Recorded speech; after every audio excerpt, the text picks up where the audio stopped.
Excuse. Pwede, nagre-record ako. Pwede ka ma-interview saglit. Saan po? Dito lang. Eto, may mic ako. Sige, try lang natin. Tapos pagka hindi ka okay, stop natin interview. Pwede pa ako ng mic. Sige. Yan. Ako pala si JB. Kuya JB na lang. Kuya Sige JB. po. Medyo may edad na rin kasi ako. So yung, may question lang ako. Kaya lang about belief. So medyo awkward ba o pwedeng i-entertain? Ano tingin mo? Okay lang po. Sige.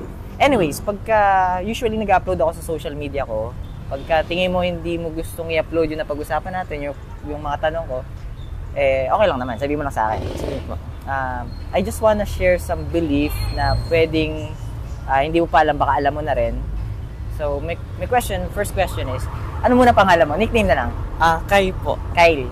Kai. Tapos Kuya JB. Tapos yung first question ko is, sa tingin mo, saan mapupunta or ano mangyayari sa isang tao pagka pumanaw na siya? Kung may idea ka. Yung nalalaman ko po ay sa langit daw po. Langit. Opo. So, kung may langit, meron ding, Impyerno po. kumbaga yung opposite niya. Opo. Okay. So, sa tingin mo, ang isang tao, ano ang pwede niyang magawa or gawin para mapunta siya sa langit? Gumawa pa na mabuti. Okay? Tapos, aside from that, meron pa ba? O yun lang? Marami po kasing stages kung paano ka magiging mabuting tao. Mhm. Meron po kasing sa paniniwala ng Diyos, lagi ka magsisimba and Uh-huh. tumulong sa ibang tao. Ganun. Ayun lang po. Okay, so gumawa ng mabuti sa ibang tao, gumawa ng mabuti in general. Tapos sa paniniwala ng Diyos, magsimba or parang ganoon din. Parang sa paniniwala ng Diyos is kailangan natin gumawa ng mabuti para makapunta tayo sa langit. Ano ko ba? Na-summarize ko ba ng tama? Apo. Okay. So,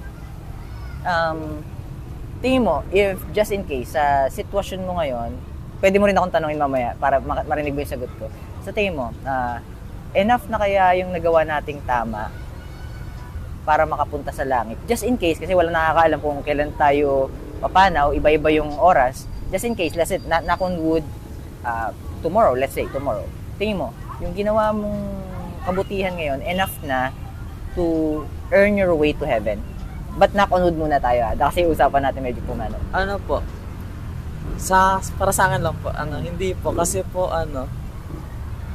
kasi alam ko po sa sarili ko na hindi po siya sapat and Okay. ayun po, hindi po siya sapat para sa akin. So far, habang nag-usap tayo ngayon, in this kind of, in this exact moment, hindi ka sure. Okay. Tapos kung sakali may mangyari bukas, hindi ka sure kung saan ka mapupunta. Pero you're trying your best. Yes po. Yes. Actually, pag tinanong mo ako, kung ang pagbabasihan lang is yung sarili kong pag-uunawa, sarili natin pag-uunawa, parehas tayo. Same yung sagot ko. So, hindi ako naiba sa'yo. For example, bigyan kita ng idea. Nakapag-sinungaling ka na ba, kahit isang beses lang sa buong buhay mo? Actually po, hindi lang po isang beses. Guilty rin ako. So, pati ako kasama doon. Actually, wala namang excuse. Kahit yung mga bata, nung medyo natuto na mag-isip, nakakapag-sinungaling din. To gain advantage, minsan, to protect someone else. Yes po. So, eto, nakapag-isip ka na ba ng masama sa kapwa? Yesterday po. Yesterday. Minsan, out of retaliation, coming from retaliation, ibig sabihin may nagawa siyang hindi maganda sa'yo, parang hindi ko gusto yung nagawa niya sa akin na yun. So, iba yung naiisip mo. Parang, there's vengeance na parang nabubuo sa isip. Nakapagsalita ka na ba ng masakit sa kapwa mo? Kapag hindi ko na po kinakaya yung mga sinasabi nila. Napupuno na. Opo. 3 example pa lang yon, pero you and I, ako personally, nung nasabi mong ganun din yung sa'yo, guilty rin ako. So, hindi ka nag-iisa. And every one of us, pwedeng may magsabi dito, hindi, malinis kami. But, in reality, lahat tayo, may nagawang kasalanan. Kahit isang beses lang sa buong buhay natin. And the Bible clearly tells us na bago pa natin gawin yun, alam na ng Panginoon. Sa James chapter 2 verse 10, nakasulat doon, whoever follow the law or the commandment of God needs to follow them all. So, ibig sabihin, lahat. Kasi nakasulat din doon, if you miss one point, you are guilty of all. So, nung na-miss natin kahit isang beses lang, guilty na tayo. So, kung titignan tayo ng Panginoon sa mga nagawa nating na guilty tayo, tingin mo, ano deserving nating makuha? Punishment or reward? Punishment po kasi po hindi po tayo naging mabuti po ang Or nagkasala Yeah. kahit isang beses, sige ako nakuha. Medyo payat ako eh. Actually, dito na pala natin. Pwede pa hawak mo na saglit. So, naka-dual cam tayo dyan. So, wala kasi akong cameraman eh. Actually, anak ko yun. Yung kaso ano siya, may pasok siya. So, ilang taon ko na pala? 18 po. 18 din yung anak ko. Ka-18 niya lang ng January 15. Magkaedad kayo ng anak ko. So, anyways. Tama ka doon, punishment yung deserve natin. Kasi may nagawa tayong kasalanan. And our sins need to be paid. So, mapagbayaran. So, bigyan kita ng example. And by the way, huwag kang mag-alala, guilty rin ako doon. So, kung magiging honest lahat ng tao, guilty tayo lahat. So, we deserve punishment instead of reward. So, siyempre, sino ba naman ang kahit ikaw mismo, hindi mo i-rewardan yung nagkasala. For example, may sarili kayong bahay. Opo. For example, in-invite mo ako sa bahay nyo. Kakilala na tayo, naging magkaibigan tayo. Tapos, tara, kwentuhan tayo sa amin. In-invite mo ako. Tapos, pagdating natin sa inyo, binuksan mo yung pinto, after kong kumatok, tapos papasok na ako. Ang problema, napakadumi ng sapatos ko. Kaya lang ang ginawa ko, pinasok ko yung sapatos ko, napakadumi, tapos tinungtong ko pa kung may carpet man kayo, or let's say doon sa sopa, tinungtong ko pa sa sopa, tumakbo pa ako doon sa kama nyo, nagtatatalon pa ako doon. Tapos, nung umupo ako, bumalik ako sa sopa, nanonood ng TV, nakataas ko sa table, sa mini table yung pa ako. Tingin mo, matutuwa ka sa ginawa ko? Hindi po. Exactly. So, what do you think I deserve? You need to cast me out. Palabasin. Yes. Opo. Tapos, possible, di mo na ako pabalikin. Kasi I didn't respect you. You're the owner of the house. Or, your parents. Ibig sabihin, hindi mo ako re-rewardan ng, sige, inom ka na ng juice, hindi mo na ako paghahanda ng bagay, hindi mo na ako tatanungin, kain tayo. Kasi sumama na din yung loob mo. Do you think sa ginawa natin sa Panginoon, medyo makukurot din yung damdamin niya, di ba? Okay.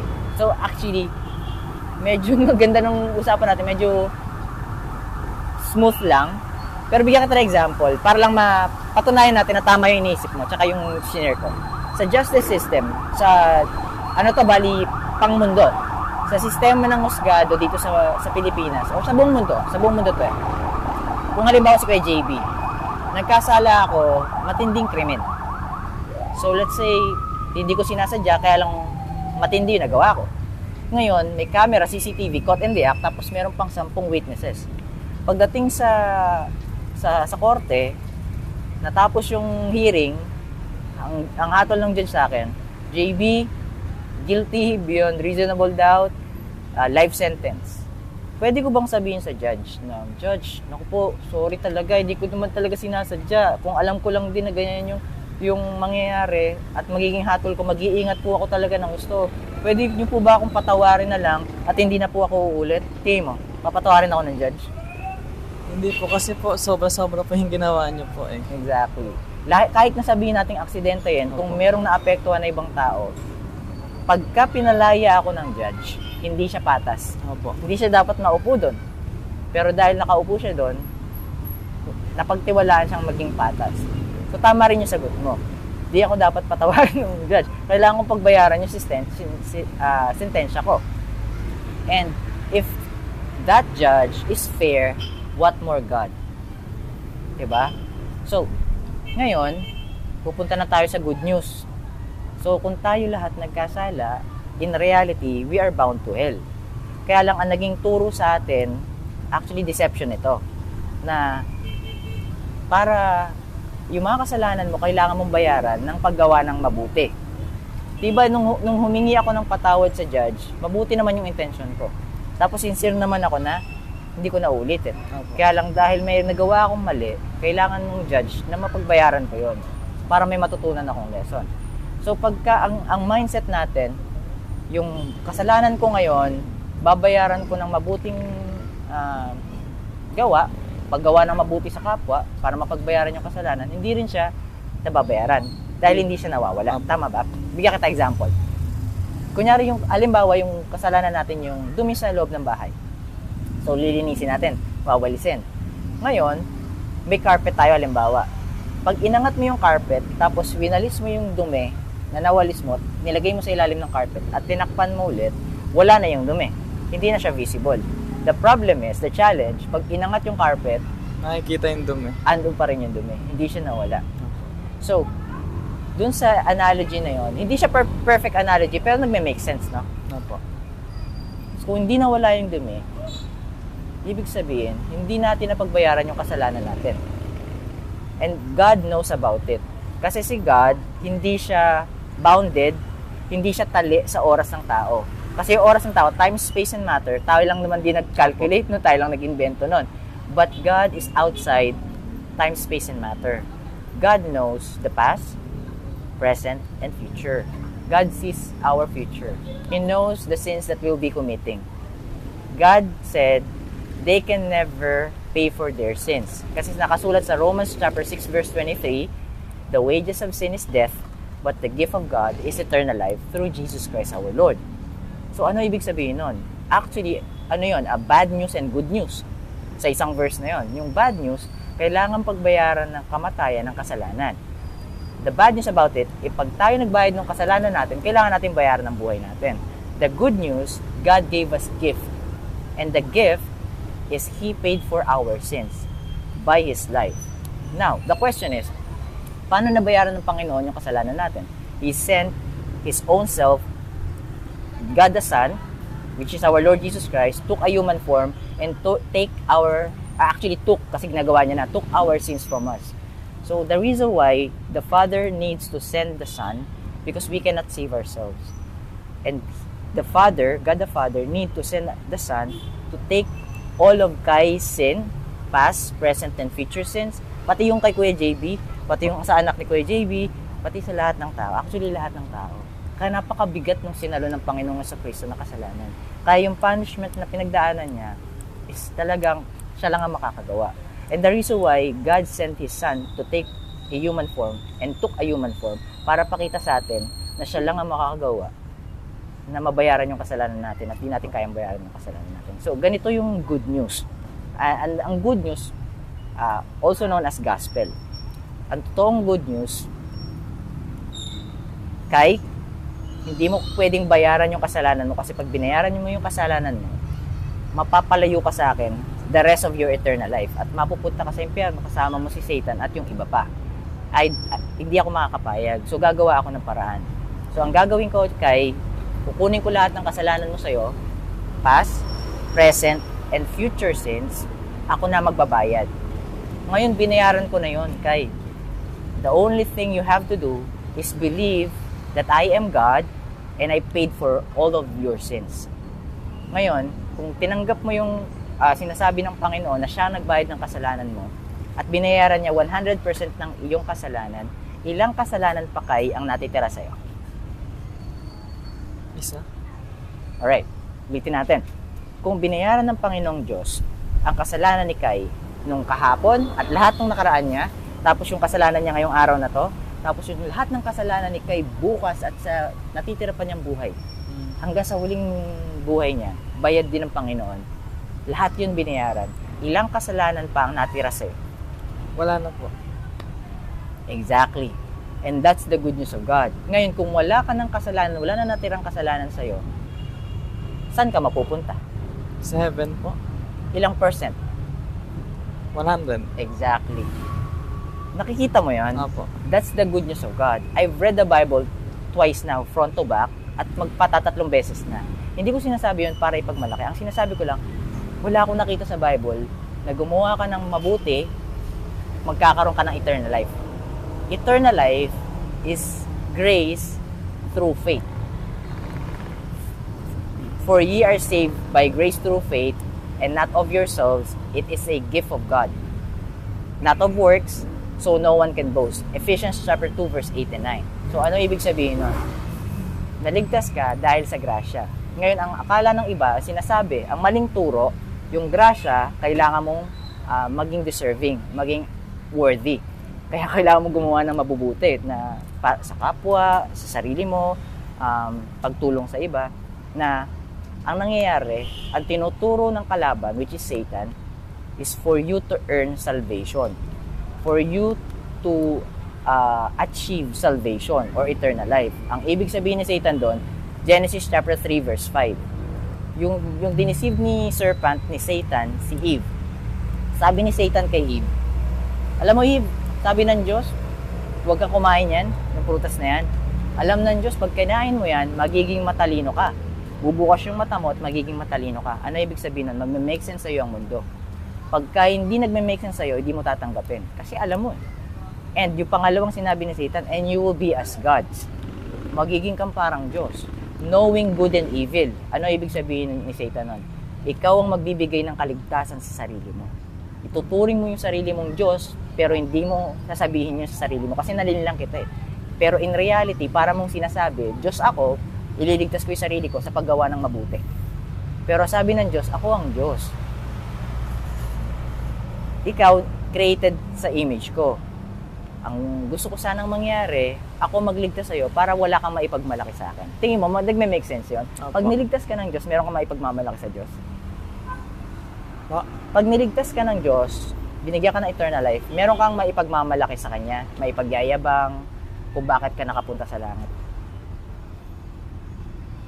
Opo. Pagka niligtas ka niya, let's say, siya yung gumawa ng paraan para sa'yo. Tapos ginawa niya na yung paraan. Sabi nga kanina, kinuha niya 100% ng kasalanan mo. Tingin mo, pagdating mo sa langit, meron kang maipagyayabang sa Kanya. Ay, wala po. Exactly. So, no one can boast. Ang kagandaan, nakasulat siya sa Bible. Sorry, mamaya ako na nagpupili. Nakasulat siya sa Bible. And the reason why I trust the Bible, because the Bible is going against man. Ibig sabihin, yung nakasulat sa Bible, nagko-contradict sa tawag ng laman. Sa desires of the flesh and lust of the flesh. Susulat ba yun ng tao kung laban sa kanya yun? Pangalawang punto ko kung ba't naniniwala ako sa Bible, yung 40 authors na nagsulat ng Bible, patay na lahat. Kahit pag may bumili ng Bible, wala nang profit yung 40 authors. Pag may naniwala sa salita ng Diyos, wala na rin profit yung 40 authors. So wala silang hidden agenda. Wala silang malis. Tapos yung 12 apostles, almost all of them, if not all of them, namatay ng martyr. Kasi sa Roman Empire, kay Nero, sinisisi niya sa Christianity yung mga delubyong nangyayari sa kanila. So, pinersecute niya yung mga Christianity. Sabi doon sa mga professing believers of Christ na nabuhay siya na magmuli, pag hindi mo yan tinanggi, papatayin kita. Hindi nila tinanggi. So, kung nagsisinungaling yun, hindi nila, sasabihin nila, sige na nga, di ko na sasabihin yan. Pero hindi, tinayaan nila yung buhay nila. Kasi nakita nila, tinayaan ng Panginoon yung buhay nila. Now, if God save us, and now you know that you are going to heaven because God saved you, do you feel secure now? Yes. Meron bang pahinga? Pahinga po saan? Pahinga, kumbaga nakaramdam ka, nabawasan ba ng load and burden sa balikat at likod mo? Opo. Nagkaroon ba ng kapayapaan? Opo. Exactly. In Matthew chapter 11 verse 28, come unto me, all ye labor and are heavy laden, and I will give you rest. Ano ibig sabihin ng Panginoon? Lahat kayong nahihirapan at hirap na, lapit kayo sa akin, bibigyan ko kayo ng pahinga. Hindi sinabi ng Panginoon na linisin mo muna ang sarili mo bago ka lumapit sa akin. Hindi. At sinabi ng Panginoon, I am with sinners. Nakasama akong kumain ng mga sinners, nakasama akong kumain ng mga tax collector, nakasama akong kumain ng mga harlots. Yung Pharisees nung mga time na yun, hypocrites yun hypocritical thinking. Yung Pharisees, kino-question nila, bakit kasama mo yan? Madudungis yan. God's grace is for the unworthy, undeserving, ungodly, unrighteous, and sinners. And sabi natin kanina, we're guilty. We're sinners. God is for us. God's grace, ang grasya ng Panginoon is para sa iyo, para sa kapatid mo kung meron, para sa magulang mo, para sa mga kamag-anak mo, para sa lahat ng kaibigan, para sa lahat ng tao. The problem is, nadideceive tayo ng kalaban. Ang gusto ng kalaban, subtly, ibig sabihin hidden, itrato natin yung sarili natin parang Diyos, para mapalayo tayo sa Kanya. Kasi pagka tayo yung magbibigay ng kaligtasan sa atin, hindi tayo naniniwala sa Kanya. And ang sabi ng Panginoon, who believe in Him may have everlasting life. So if you put your faith in our Lord Jesus Christ, He already gave you everlasting life. Just to make it clear, para mas malinaw, yung religion, nagiging emotional ako, yung religion, yung pare, archbishop, pope, so pastors, including evangelizers, yung nag-share ng good news, including good people, including your relatives and friends and families, cannot give you eternal life. Totoo ba yan? Opo. Exactly. The only one who could give us eternal life is God. If we put our trust in God, He already gave us eternal life. Now, if we sincerely believing in our Lord Jesus Christ, unti-unti we will be transformed. Alam mo kung bakit? Nakasulat din to sa scripture. The moment you put your genuine, sincere belief in our Lord Jesus Christ, the Holy Spirit will live inside of you. Mananahan sa iyo ang Holy Spirit. Ang ibig sabihin nun, i-guide ka ng Holy Spirit at poprotektahan niya yung salvation mo. Isisil niya yon, close na yung deal, save ka na, and even though you fall, kaya yung future sins, bayad din, nakasulat sa Psalm chapter 37 verse 23 and 24. Tignan mo to, pakinggan mo to. Sabi dun sa 23 ng Psalm chapter 37, the steps of a good man, di ba sabi mo kanina gumawa na mabuti? So yun yung idea. So the steps of a good man was ordered by the Lord. In yung moral tsaka yung moral ethics natin, tapos yung moral compass natin galing sa Kanya. Kaya gusto natin gumawa ng mabuti. Kasi hindi natin magawa minsan. Nadadapa tayo. Pero tingnan mo yung verse na yun. Sa Old Testament to, wala pa si Jesus Christ nito. The steps of a good man was ordered by the Lord and He's delighted in His way. Natutuwa, nagagalak ang Panginoon sa lakad ng good man. Pero yung 24, ang yayakap sa'yo. Though he fall, though I fall, magkasala man si fall, magkasala man si Kai, madapa man si Kai. Though he fall, he shall not utterly be cast out or cast down. Ibig sabihin, hindi ko siya i-condemn, hindi ko siya itatapon sa impyerno, because I, the Lord, upholdeth him in my hand. Ako ang umahawak kay Kai. Pag pinagtiwalaan natin ang Panginoon, na siya yung nagligtas sa atin, hindi na lang tayo yung umahawak sa Kanya. Hawak-hawak niya na rin tayo at pinoprotektahan. The reason why I want to share this is because I am saved. Suicidal na ako eh. So, magpo-40 na ako, ilang araw na lang. Yung 38 years ko, kala ko masaya pero miserable talaga. End up miserable, full of misery. May times na may highs pero madaming lows. And I was about to call it quits. Kinakausap ko na siya eh. Hindi ko pa siya kilala nun. Wala pa akong personal relationship sa kanya. Ayoko na nitong buhay na to. Kunin mo na. Kasi kung hindi ako nakukuha nito, parang may ganong condition. But out of nowhere, I'm not seeking, I'm not searching. Like you right now, you're not seeking, you're not searching. But God sent me the right person. And as of the moment, it is you. To hear the gospel. And the gospel is for you. Hindi hinihintay ng good news ng Panginoon na maging mabuting tao ka muna. Hinihintay ng Panginoon na tumakbo ka na sa Kanya kung na-realize mo na kailangan mo siya. Now, etong next question ko, actually dalawa na lang. Ilang minutes? 23 minutes, maaga-aga ako. Usually 30 minutes kasi nagiging emotional ako eh. Yung second to the last question ko is, if we, let's say, judgment day na. So lahat na tayo, lahat sabay-sabay na yon. Tapos, nagkataon ikaw na yung nakapila at nasa harap mo si Lord. So sabihin sa'yo ni Lord, Kai, why should I let you enter the kingdom of heaven? Ano yung sasagot mo? Because I deserve. Naalala mo yung grace ni God? Para kanino yung grace ni God? Para sa undeserving, unworthy, and unrighteous, ungodly, and sinners. Do you think we deserve? Hindi, di ba? Hindi pa. So, ano yung naging dahilan? So, what do you think would you answer to God? What is the main reason why is He going to let us enter the kingdom of heaven?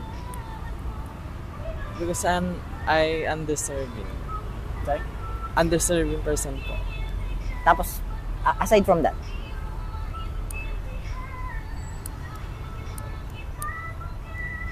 para siguro baka mag-make sense sa'yo, try mong itanong sa akin, Kuya JB, kung ikaw tatanungin ni Lord, Bakit ka papapasukin sa karera ng langit? Ano sasagot mo? Sige, tanong mo sa akin. Ano lang? Ano lang? Activity lang.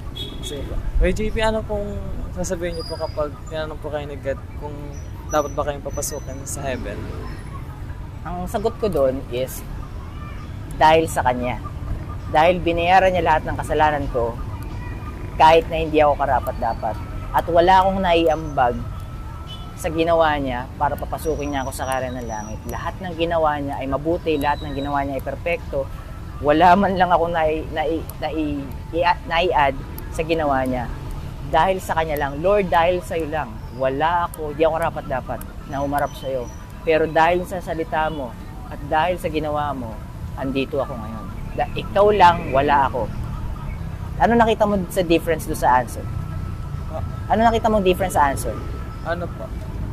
Mas thankful ka kasi inano ni God yung mga kasalanan ng future and past and future, present po.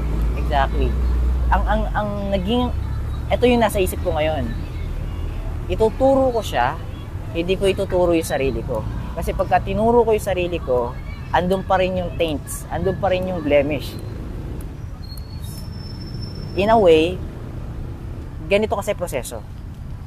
Kailangan makita ng Ama ang righteousness, holiness, and perfectness ng isang tao para papasukin sa langit. Pero tingin mo, may kakilala ka na bang naging holy, perfect, and righteous? Opo. Sino? Kaibigan po ng mama. Okay, clarify natin yan. Nagkasala na ba siya before? Tingin mo, pagka nagkasala siya before, perfect siya? Hindi po. So may na-miss na isa. Tingin mo, sa buong buhay niya naging banal siya? I don't think so. Hindi rin siguro. Hindi natin sure. Baka sakali, pero may possibility na hindi. So, second point. Tingin mo, righteous siya, matuwid siya buong buhay niya? Hindi ko rin po masabi. Hindi rin. Kung nagkasala siya, hindi rin siya matuwid buong buhay niya.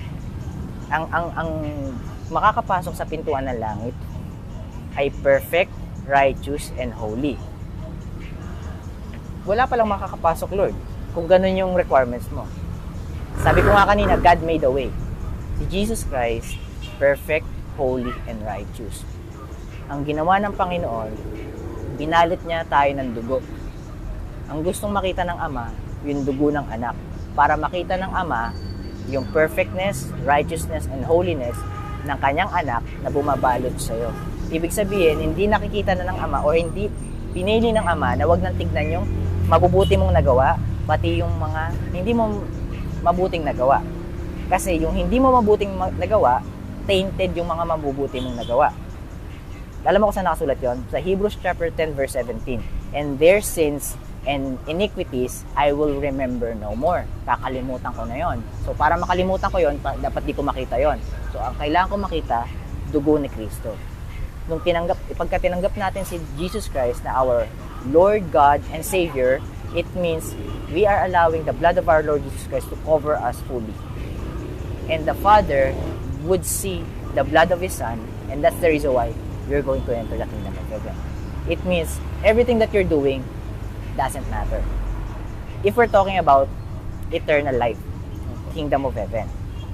Now, we will be transformed. We are now going to do good works because we are saved, not because we need to get saved or we need to be saved. Nasusundan mo yan? Opo. Alin yung mas masarap pakinggan sa dalawa? Ano yung mas comforting sa dalawa? Yung kailangan natin gumawa ng mabuti para maligtas o yung niligtas tayo ng Panginoon at dahil nagpapasalamat tayo sa Kanya, gagawa tayo ng mabuti?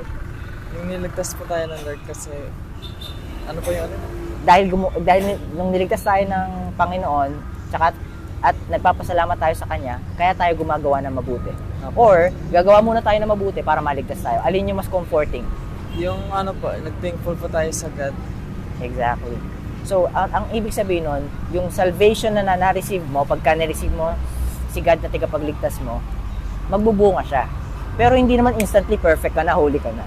Process yun. Parang nung pinanganak tayo, di tayo marunong gumapang. Di tayo marunong tumayo. Di nga tayo marunong magsalita ng kunyari, Tagalog or English. But we've learned. So, same thing. Pag tinanggap mo si Lord Jesus Christ as your God and one and only Savior, it means you're allowing God to save you. You will be born again. So, yung born again church, hindi yun yung ibig sabihin. Ang ibig sabihin ng born again, your old self died already and you are now a new creature created in the spirit and soul of God. So, nagigets mo yan. So, ibig sabihin, kung save ka na ni Lord, hindi ka na yung dating ikaw, although madadapa tayo, magkakasala pa rin, pero covered na rin ni Lord yun. And then, because we are grateful and thankful, we will try to get to know Him, kikilalanin natin siya, and try to know ano yung gusto niyang ipagawa sa atin. So, it doesn't mean nahihinto na yung buhay mo. It means that you just glorify God for whatever you are doing. For example, gumising ka ngayong umaga, thankful kasi siya nagbigay ng buhay, siya nag-extend ng buhay. Tapos pinag-aral ka niya or binigyan ka niya ng capabilities na para matuto yung inaaral mo, and eventually magagamit mo sa future mo, thankful tayo kay God. Thank you, Father God, for this blessing. All that we are doing is for the glory of God. So, mag-iiba na yung mindset. So, we are not pleasing ourselves anymore, but we are pleasing God. But while pleasing God, and once God knows that you will be able to share His light through you, mightily, He will bless you. Even your family. Even, kung may kapatid ka ba? Opo, dalawa po. Yun, even your brothers and sisters, kung babae, lalaki, even your family, tas mga kaibigan, kamag-anak. Ikaw ang gagamitin ng Panginoon ngayon na maging liwanag sa kanila. Pero it's up to you. Here's the thing. God is not forcing His love to you. Kasi hindi na siya love. Para na tayong robot nun pagka tinanggal ni Lord yung free will, tapos kung ano lang sabihin niya gagawin natin. Hindi na siya love. Parang for example, may gusto akong babae, tapos tinanggihan niya ako, tapos gustong-gusto ko siya, ginawa ko, kinidnap ko, nilagay ko sa isang kwarto, di ko na pinakawalan, akin ka na. Love ba yon? Hindi po. Hindi. Manipulation yon and control. Satan, that's what Satan is doing. But God is just waiting for you, Kai, to receive His grace, yung pagpapatawad niya, at pinatawad ka na. Pag tinanggap mo na, siya yung magpapatawad sa'yo. Now, the last question is, actually, nalose ko yung chain of thoughts ko. Okay. The last question is, last na, promise na talaga, last na. And pwede mong sagutin to sa puso mo. It's going to be between you and God. Pwede mo rin sabihin sa akin kung ano yung sagot mo, kung gusto mo lang i-share. Do you accept that our Lord Jesus Christ is our one and only Savior, our Lord and God, is one of the triune God, but there's only one God, and He saved you? If you accept Him, He already saved you. Now the question is, do you want to put your trust in Him, and do you want Him to save you? Yes po. Yes. Thank you for answering that. Sa heaven, andun yung mga angels. Everyone's soul that accepted our Lord Jesus Christ and has been saved, the angels are rejoicing. Now, I'm not gonna take any of your contacts. I'm not gonna share my social media sa'yo kasi gusto ko maging intimate yung relationship mo kay Lord. I just want you to seek God and deepen your relationship. Mas kilalanin mo siya, tapos patunayan mo sa sarili mo kung niloloko kita, hindi. Try to read the Bible. Siguro masasuggest ko, John chapter 1, or the book of John. So, 4 yung gospel. Talks about our Lord Jesus Christ na kasama nilang mabuhay. O kung paano nabuhay si Lord Jesus Christ. Matthew, Mark, Luke, and John. Pero, suggest ko basahin mo yung John. Kasi sobrang tindi nung pinaliwanag ni John kung gaano katindi yung pagmamahal ng Panginoon at kung ano yung gusto niya para sa'yo. At it is the best for you. So, meron ka bang Bible sa inyo? Meron mo kayong Bible sa bahay? Meron po. Oh, try mo. Alam mo kung anong version? Naalala mo kung anong version? Ano po? Nakalagay po kasi itong bagong tipan po. Bagong tipan, okay. Ngayon, para kung hindi mo mabitbit yun kasi baka mataba, makapal, pwede ka mag-download ng Bible app. May tinatawag, yung gamit ko, YouVersion. Yung YouVersion, lahat ng translations, nandun. So, kung ano yung komportable ka basahin mo lang. You don't have to worry kung hindi mo maintindihan. Because God will give you the wisdom that you need. Kung ano yung kailangan mo, kung ano yung kailangan mo ng araw na yun, kailangan mo sa buong buhay mo, not the wisdom that you want. Kasi yung wants, baka mamaya magamit natin sa maling paraan. But yung need, alam ng Panginoon na magagamit mo yun to glorify Him. So, mamaya after nito, share ko sa iyo yung Bible app. Tapos ikaw na bahala kung gusto mong i-download. Pwede rin kitang share ng data or makiconnect sa akin para ma-download mo yung app. So, Naabala ba kita? Sorry. Hindi pa. May hinihintay lang din po. Okay, so yung usapan natin naging meaningful naman. Apo. Hindi naman sayang sa oras na. Hindi naman. Okay, so ikaw na bahala kung ano yung napag-usapan natin. Nag-decide ka, pero syempre yung puso mo pa rin, si Lord nakikita yung puso mo. So, panghawakan mo lang si Lord and hindi ka mapapahamak. And again, I will be seeing you in heaven. When you said that you trust our Lord Jesus Christ as your one and only Savior and you accept Him, that He's the one and true God and one and only Savior, I'll be seeing you in heaven. And you know why? Kasi sure tayo. Alam mo kung ba't sure tayo? Kasi wala sa kamay natin. Nasa kamay niya. I'll be seeing you in heaven. So thank you. High five. Salamat. End ko na to. Thank you.